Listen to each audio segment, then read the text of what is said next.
नमस्कार शेतकरी बांधवांनो. चला तर आज आपण एका नवीन व्हिडिओमध्ये घेऊन आलेलो आहे शेतीविषयक माहिती. बघू शकता आज आपण आहे पोळा हा दिवस, आज अमावस्येचा दिवस आहे. त्यामध्ये आज फवारणी केल्यास जे शेती पिकाला पूरक असते ते अळ्यांपासून ते वेगवेगळे जे प्रादुर्भाव जाणवतात शेतीच्या जे पिकावर, त्या पिकापासून कसं संरक्षण व्हावं याची शेतकऱ्यांना अत्यंत महत्त्वाचं म्हणजे शेत फवारणी. फवारणीमध्ये कोणकोणत्या पिकानुसार कोणकोणती वेगवेगळी फवारणी करावी लागतात. अळीचा प्रादुर्भाव तसेच कोणती रोगराई येत असेल तर त्याचा प्रादुर्भावापासून विशिष्ट प्रकारे कसा संरक्षण करता येईल, कशाप्रकारे आपल्या शेती पिकाचं जे संगोपन आहे ते योग्यरित्या करता येईल.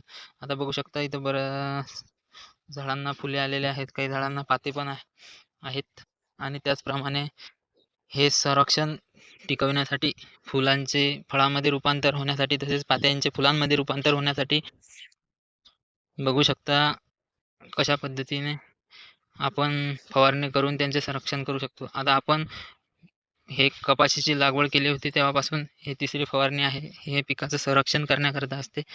तर आता आपण बघणार आहोत कोणते औषधं आपण इथे वापरलेले आहेत. पिकाच्या योग्यतेनुसार आपण फवारणी करू शकतो. आपल्या पिकाची जी पोझिशन आहे त्याच्या स्वरूपात आपण कोणते पीक कोणतं फवारणी करावी हे आपल्याला गरजेचं असतं. बघू शकता आपण पिकाची वाढ ही चांगल्या प्रकारे झालेली आहे, परंतु त्याचा शेवटपर्यंत संगोपन करणे खूप गरजेचे असते. त्या स्वरूपात आपण यामध्ये कोणकोणते शेतीचे औषधं कोणकोणती वापरली आहेत ते आपण आता सांगणार आहे. यामध्ये कीटकनाशक तसेच फळांचं रूपांतर, चांगल्या प्रकारे वाढ तसेच बुरशीनाशकाची पण आपण यामध्ये फवारणी केलेली आहे. तसेच फळांची वाढ होण्यासाठी पण असे वेगवेगळ्या प्रकारचे आपण औषधे इथे वापरलेले आहेत. बघू शकता आपण कोणकोणत्या प्रकारचे आपण रासायनिक जे वापरलेले आहेत ते औषधी कोणकोणत्या प्रकारचे आहेत. बघू शकता ही 7 जे आहे हे 5 स्टार रामाची औषधी हे आहे. याच्यामध्ये आपण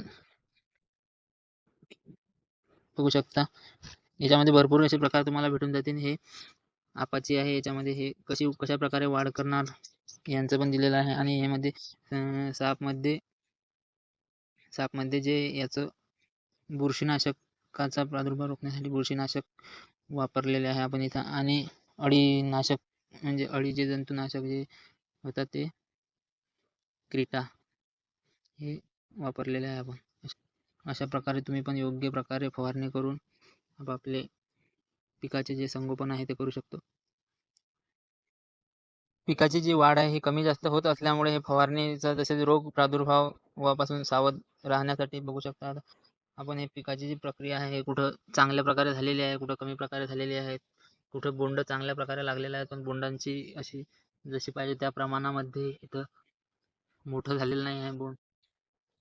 त्याकरता आपण बोंड मोठं व्हावे, पाते लवकर कव्हर करावी, पात्यांची गळ न व्हावी याकरता आपण फवारणी ही केलेली आहे.